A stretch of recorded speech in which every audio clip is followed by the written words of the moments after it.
The narrative reads like a spy novel, a decades-long double life, a trusted, highly placed State Department diplomat with security clearance accused of allegiance instead to Cuba and its revolution.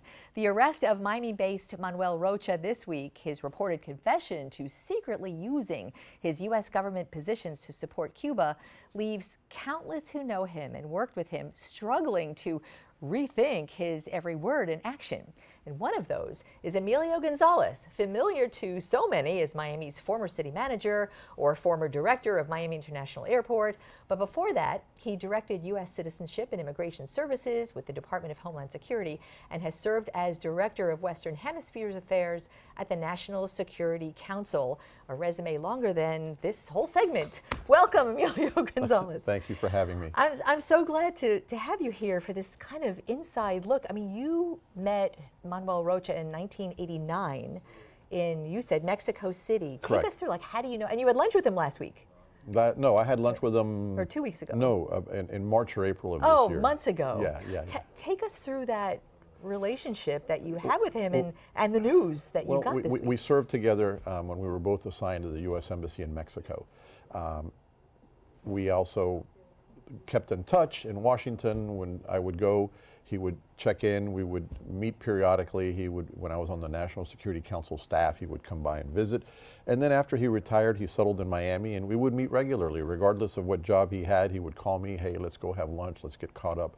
So it is a long-standing relationship. And he'd call you as a friend and a colleague. Correct. And now you're thinking, what did I say to him? Well, me and everybody else. Yeah. I mean, I'm not surprised at what happened because I have the utmost respect for the Cuban intelligence service. They are probably in the top 3 in the world. They were organized and trained by the East German Stasi.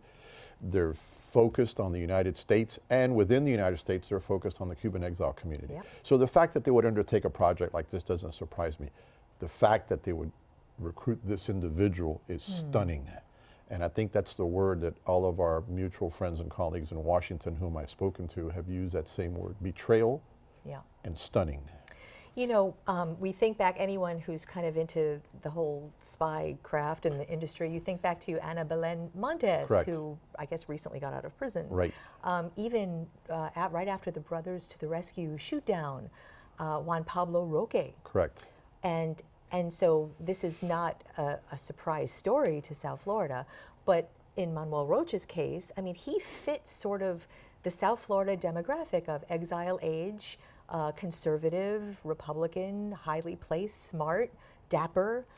No one kind of noticed anything other than that about him? Well, he was very good. And you know, in the intelligence world, assets are recruited for any number of reasons. You know, you have, not everybody is an actual spy, right? And he's not charged with being a spy. No, he's right? not. And I'll talk to you about that. But you know, you have agents that, for example, are used to spot potential agents. You have agents that maybe help logistically.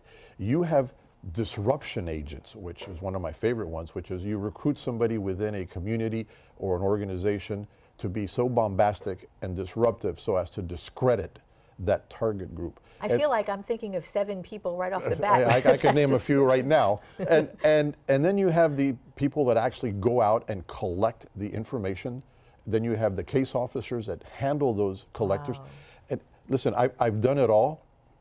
I've been a collector, I've been an analyst, I have been a custodian, I have been a reporter, and I read that indictment from the perspective of an intelligence officer, and I think it's quite damning, quite frankly. Damning in, not that, he's not charged with being a spy, but damning in what way? Because the indictment reveals this meeting with an undercover agent in which he kind of spills the tea. But what did he really do? We don't know, I guess is the question. We don't know the damage he's done, what secrets he's spilled. The damage assessment comes after, whether he negotiates a settlement. I seriously doubt that the federal government, the Department of Justice and the FBI are going to look at this 6 months from now and say, oh gee, we made a mistake. They've got something, and they've got something that they're laying out for him, and they're going to tell him, look, this is what we can prove. It may not be espionage, but it doesn't have to be espionage. I think the heaviest charge he's got is conspiracy to act as an agent for a foreign government or something like that. But if you take all of those charges and you add them up, you know, you're looking at 50 or 60 years in prison, if not more. The man is 73 years old. I'm assuming he doesn't want to spend the rest of his life in prison. So this is where the FBI and the Justice Department and he and his attorneys will sit, and then they'll figure out what the next steps are. So he is being sort of a pawn to get to something bigger? Well, they all are. I mean, even Ana Belén Montes negotiated a 25-year sentence as opposed to a life sentence if she would tell the U.S. government everything she did. In this instance, if you look at the indictment and you look at the things that were done, it's classic tradecrafts for espionage. You have a call from a random person who has given you his code name, if you will. I think it's Miguel.